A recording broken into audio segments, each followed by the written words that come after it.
to live my life to please you. I bring my heart before you to be molded. Make me a vessel fit for honor, that I might shine for you as sparkling gold, to be pleasing you. Good day, viewers. We thank God for another time of study in His presence. This is first Sunday after Easter, and we trust that the power of resurrection is still at work in our lives.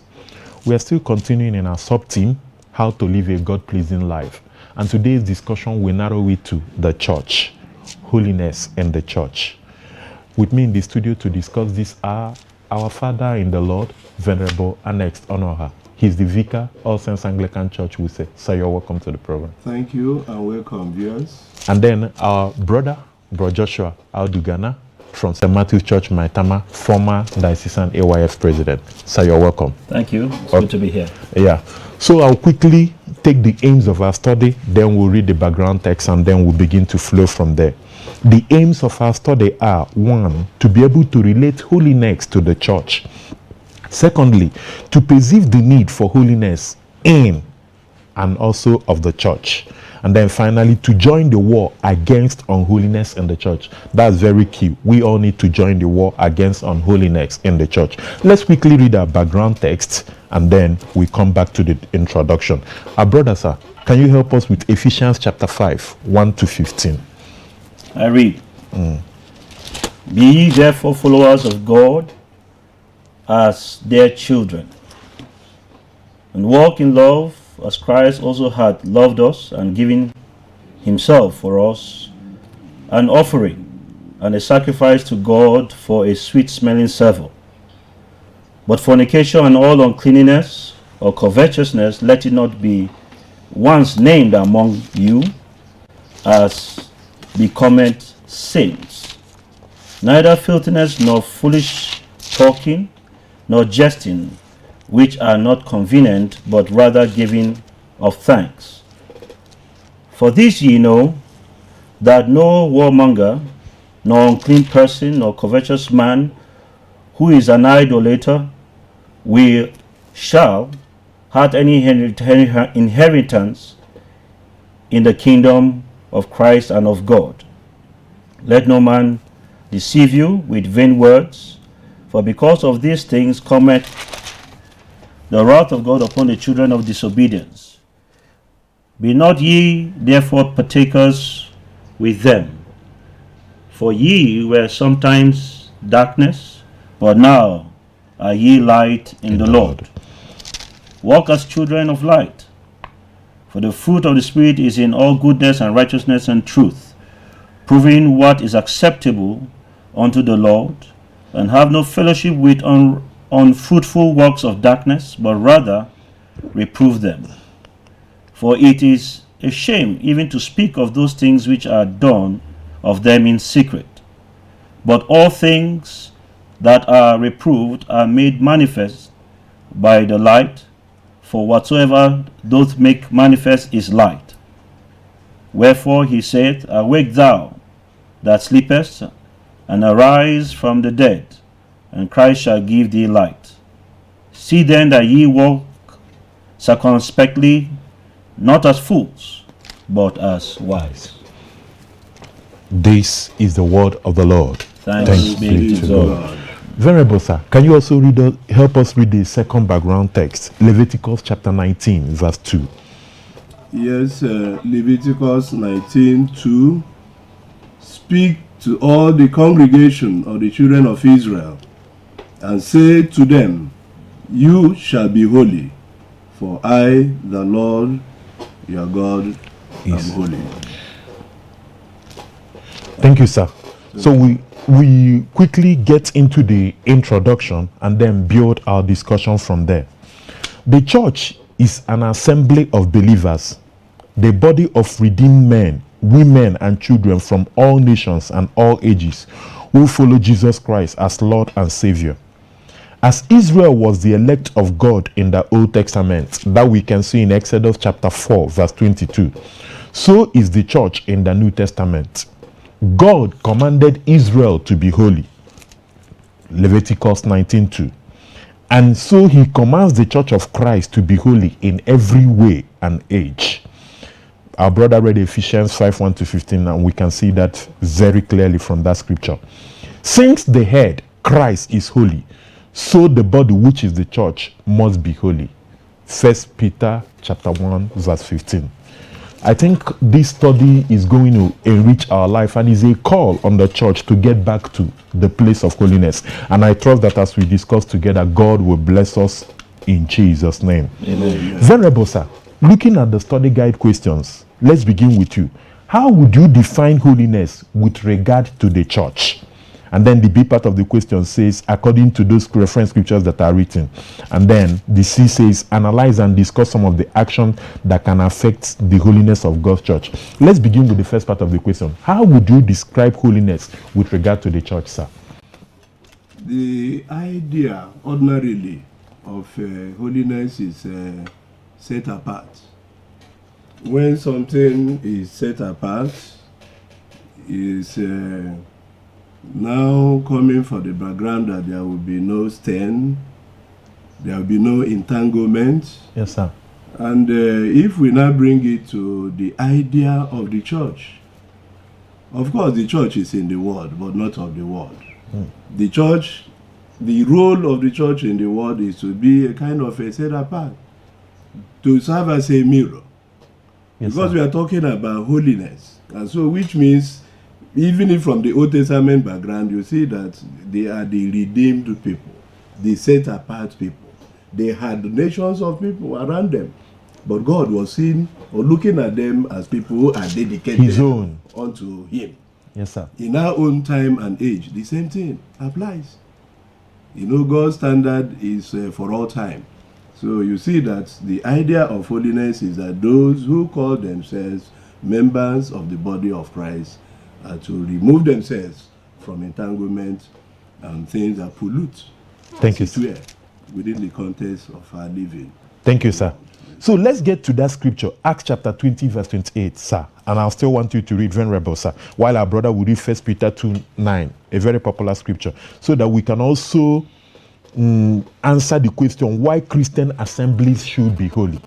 Why we should be, yes, Acts chapter 20, 28. So guard yourselves and God's people. Feed and shepherd God's flock, His church, purchased with His own blood, over which the Holy Spirit has appointed you as elders. Thank you, sir. 1 Peter 2:9, sir. Yes. But ye are a chosen generation, a royal priesthood, and holy nation, a peculiar people, that ye should show forth the praises of Him who hath called you out of darkness into His marvelous light. So, sir, back to you again. Why should Christian assemblies, in this context, the church, be holy? And then let's take the C part of the question also. Let's analyze and discuss some of the action that can affect holiness in the church. From what we read, you now can see that the church, as a set apart, is a holy gathering of God's people. And because of that, from where I read, say, guard yourselves. Yes, sir. Guard yourselves, because you have been purchased with the blood of the Lamb. So the Christian assembly should aspire to maintain that standard. Because there's a price that was paid to purchase. The price that was paid by Jesus Himself, Yes, sir. you know, which He shed on the cross of Calvary. The church is not to be careless, and is not to live anyhow. Because you see that today we have so many churches, but sometimes they don't talk about holiness. Yes, you have life-flowing congregations, but in the area of holiness, it's somehow being downplayed. Yes, sir. And that is negating the idea of holiness of the Christian assembly. God Himself is holy. And those who aspire to come close to Him must also be holy. In the background text our brother read before, I was touched because we have an avalanche, a list of things we should avoid. Sexual, idolatry. And these are things that pollute, in one way or the other, our belief and faith in the Lord Jesus Christ. So for the Christian assembly to be what God intended it to be, it should not toy with this idea of Holiness. because it's paramount. The man, the God we are serving is a holy God. Thank you We very cannot much. lower His standard. Thank you very much, sir. The Bible said his foundation stands sure. That lets everyone that nameth the name of the Lord depart from it. Brother, you want to add something to this? Let's look at some of the action that can affect holiness in God's church. In the body of Christ, we have, we're in the human world, Yeah. and human behavior has to be influenced by the God that created us. Yes, sir. And so when we're in the world and we see the ways of the world, we see ourselves falling short of glory. As the scripture said, we're a chosen Generation, sir. a royal Priesthood. a holy nation. Nation. Heavy work. These are the criteria that the Lord is expecting those that he has purchased with his blood. So our identity, the Christian identity, we should be conscious of who he has said we are and what his word and his command says we should do. And when we do this, all the things of the world that are creeping into the church will be dispelled out of the church. Thank you So very we're much. seeing a lot of things that come in, but as long as we go back to his word in prayer, in submission to him, we will always see those things, identify them, and fight it from the assembly of God's people. Thank you very it's much. even good we mention them. Yeah. It's good we point out, because as they have crept into the church, what are they? You read about sexual sin, Yeah. whether adultery or fornication. Fornication. Whoever indulges in it, whether the leader of the church or the followers of the congregation, in the congregation, you know that sin is sin in the sight Of God. And according to the commandment, God told us, thou shalt not commit Adultery. But now, people glory in it and still believe that in it they can still serve God. But it's not possible. So these are some of the things. And then you look at what is happening in the wider society. People give bribe to get job, to give people promotion, and gradually those things, they are creeping. People now feel that for them to serve in one capacity or the other in the church, they also need to negotiate themselves out. But in the time of the apostles, in fact, the qualifications are there. Yes, Men filled With the Holy Spirit. and those who are tested by people to be of good Good report. reputation or report.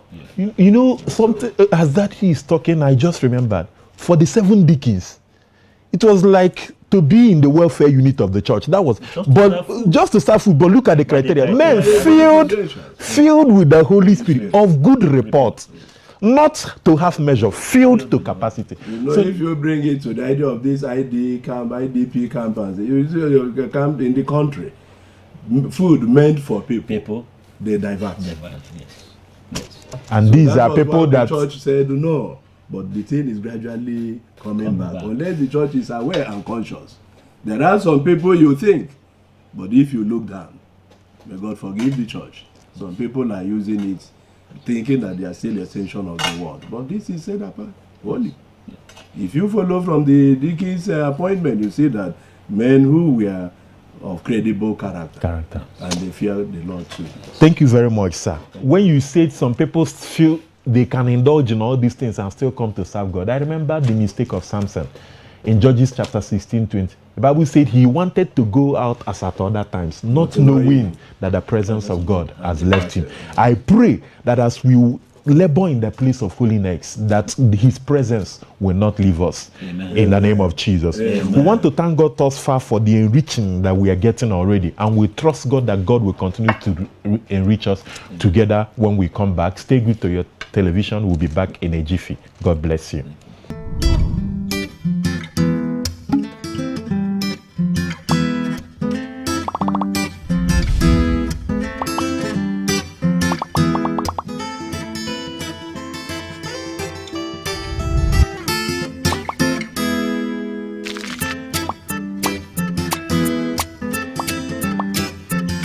For me, living to please God is simply living according to the word of God.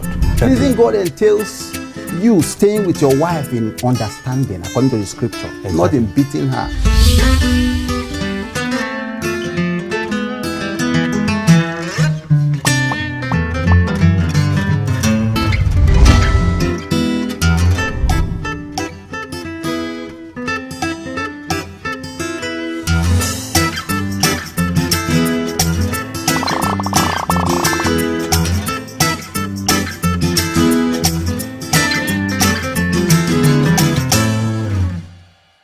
Welcome back. We are still discussing holiness in the church. This is the Church of Nigerian Bible Study program. And with me in the studio discussing this thus far are our father in the Lord, Venerable Ernest Onoha, and then our brother, Bro Joshua Ghana. Sir, let me begin with you. Mention some common sayings in the Anglican Communion worldwide today, and then especially your parish and the factors that are fostering them. This is a deep question, sir. Yeah. So we would like you to address it. What are the common things in our communion today, and then our parishes? What do we see? That's the A part of it. The B part of it says, in what way can the church help members to stay away from unholy practices? Yeah, remember what the scripture said about the lust of the flesh, the lust of the eyes, and the pride of life. Now, anything that we will look at in the Anglican world wide is also the Christendom worldwide. Yes, sir. And one of those that ring a quick bell because of the stand of the Church of Nigeria Anglican Communion was the issue with gay marriages. This is the lust of the flesh. Yes, sir. People wanted to lust after immorality in any form. And it was creeping into the church. And the Church of Nigeria Anglican Communion stood against it, that the word of the Lord is sure.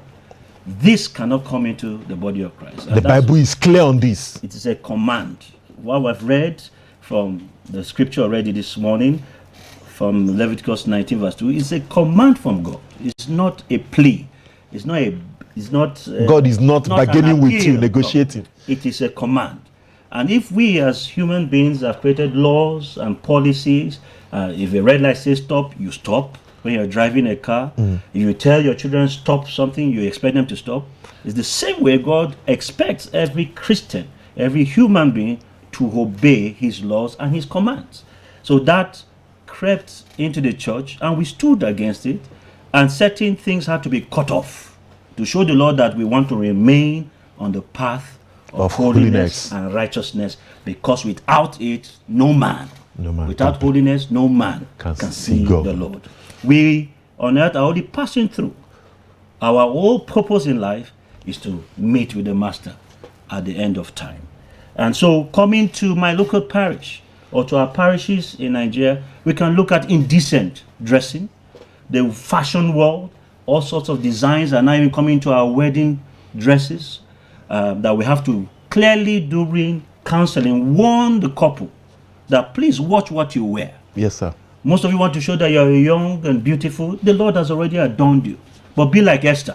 That out of all that came before that king, she was chosen because she kept herself pure, and what she adorned herself with that day was something attractive and didn't show publicly to the world sensitive parts of her body. Exactly, Today, sir.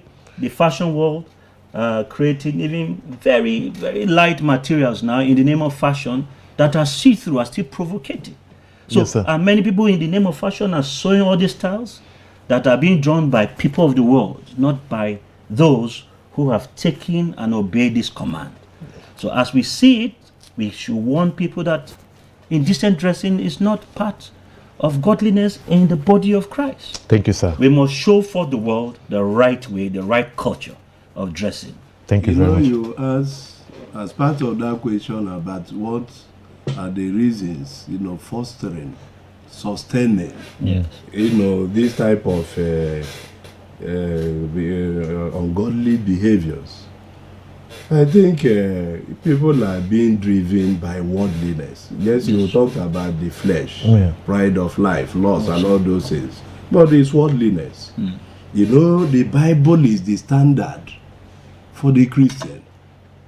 And then God is not to be overthrown. Yes, sir.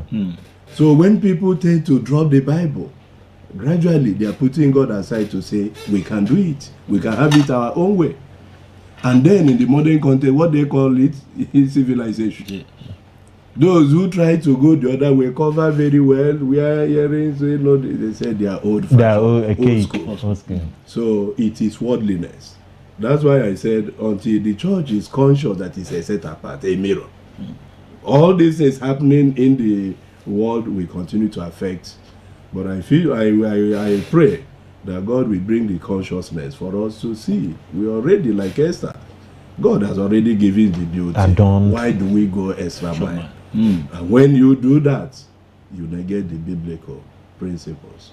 If you are like a lady properly dressed, whoever will marry you, will marry you. When you fix eyes and fix hands and all those stuff, then you tattoo the body. It's a desecration. I pray that the Lord will help us. You know, when we discuss the church in this context, we are looking at ourselves as called or set apart people, like we've been saying. And I pray that God will put it in our spirit man to respond to this call of holiness. Then the B part of it, sir, I will also revert that to you. In what ways can the church help members to stay away from unholy practices? I would like us to read 1 Timothy 5 verse 20. Sir, you read that, and then I'll read 2 Timothy 4, 2-5, as we discuss that question. Verse 20. Them that sin rebuke before all, that others also may fear. Okay, 2 Timothy 4, I'll read verse 2-5. Preach the word, be ready in season and out of season. Convince, rebuke, exhort with all long suffering and teaching. For the time will come when they will not endure sound doctrine, but according to their own desires, because they have itching ears, they will heap up for themselves teachers, and they will turn their ears away from the truth and be turned aside to fables. But you be watchful in all things, endure affliction, do the work of an evangelist, fulfill your ministry. So, sir, how can the church help? We are looking at this decadence. We are looking at this push towards unholiness creeping into our church. What can the church do to help? Well, like the scripture has said, rebuke. When you see it, call the person aside as a brother or a sister and say, this you are doing is not of God. Yes, sir. Correct your ways. And sometimes if you have to turn the person back, in love, not embarrassingly. Yeah. Many people will build a fence for you approaching them the next time if you embarrass them. Yeah. So with love in your heart, the same way Christ loved the church and gave his life for it, we give up ourselves and give our life to them and say, this you are doing is wrong. And we can show them in the scripture. Rebuke them and they will turn away from it. Rebuke them openly and fear. I can't go to church the way I dressed last Sunday. Somebody rebuked me. I was talking carelessly with my friends, and an usher or a guild steward rebuked me. So next time, you know, you don't play and discuss in church. Leave all sorts of discussions when you go home, not in the presence of the Lord. Yes. And he said, with all long suffering. So even for the person who is rebuking, there's a need for you to also kind of be patient. Like you said, some people will try to build a fence when you. So it has to come in love. It's a race, so we have to continually pressing towards the mark. And I pray that God will help us in Jesus' name. Amen. That you want to quickly add from your own perspective as a clergy. Talking about helping, we can't run away from preaching. Yes, you rebuke. You know, in preaching also you persuade, yes, so that people can take a stand and know that where they are going, there is no road. Because he said in season and out of. When it is convenient and not convenient. Somebody must say the word. And when you season it, yes, with love. You know, in that cautioning, in that preaching, in that persuasion, you still give people room to take a stand for God. Yes, sir. And the idea of preaching is that somebody will now be touched. You remember in Acts of Apostles, when Peter spoke to the point after the Pentecost day, That's people became sober. They were preaching Then their what hearts. do you want us to do? Say, repent Rest. and be baptized. Hallelujah. So, how many souls were added that day? You remember? More than 3,000 were added. added to the church. Yes. Single preaching. Yes. But sometimes also it is good for us to talk about it. There are some churches they say, please, the way you are talking, you will drive away. They are looking at economic point of view. They are not looking about souls. They are not looking about morality. You know, in the old, for those who are teachers, before you punish, you have to tell the student why. But an era before that time, the teacher had authority. In fact, if you are coming in the neighborhood, they feared. But now you can't flog, you can't discipline, except you get clearance. And it has affected the morality. So if the same thing will also apply before you rebuke, before you preach the sound word, maybe as it were, you are going to get clearance so that you don't lose membership, you don't lose economic point, you will not get it right. And pray that the church will live. You know, Paul was telling Timothy, a son in the Lord, preach the word. Look at his age. In season, you know, both the elderly and young people, they are members of the church. Preach the word. Thank you very much. Undiluted word of God. Thank you, sir. And then the preaching should also hammer on this subject of holiness. Like you said the other time, it's being downplayed in our assemblies now, and everything is centered on prosperity words. Those things are good because Christ came, the salvation package is complete. But we also need to talk about holiness. Why and how can God's church combat with unrighteousness in her? So 2 Corinthians chapter 13:10, quickly, we'll round up on that question. 2 Corinthians chapter 13 verse 10, and then I'll read Numbers chapter 25, 6 to 8. 2 Corinthians chapter 13 verse 10. Therefore I write these things being absent, lest being present I should use sharpness according to the power which the Lord had given me to edification and not to destruction. Praise the Lord. Hallelujah. Then Numbers 25, 6 to 8. And indeed, one of the children of Israel came and presented to his brethren a Midianite woman in the sight of Moses and in the sight of all congregation of the children of Israel, who were weeping at the door of the tabernacle of meeting. Now, when Phinehas, the son of Eleazar, the son of Aaron the priest, saw it, he rose from among the congregation and took a javelin in his hand. And he went after the man of Israel into the tent and thrust both of them through, the man of Israel and the woman through her body. So the plague was stopped among the children of Israel. Why and how can God's church combat with unrighteousness? Just very briefly, sir. Well, like we've seen, we must cast out the works of the devil in the body of Christ. And like our Father in the Lord said, in love, we correct people, we preach, and give people an opportunity to repentance. We must not assume that people already know. Yes, sir. Many do not know. So as we teach and preach the word in season and out of season, with rebuke means correction, so that wherever we are going wrong, we'll come back to the right path. And then the persuasive way of preaching and teaching people, and our eyes were blinded to this truth. We are now aware. We now know the ways to go. Thank you, sir. You know the why there? So that we cannot compromise. Because it's about holiness, as you said a few minutes ago. God had issued the command, be holy. Yes. So the church cannot compromise. That is why we must maintain it as a church. Then on the area of how can the church now, you know, we need to continue to teach. We need to continue to do revival. We need to continue to lead people by the study of the word of God. And if we do these things in Joshua 1:8, this book of the law shall not depart from your mouth.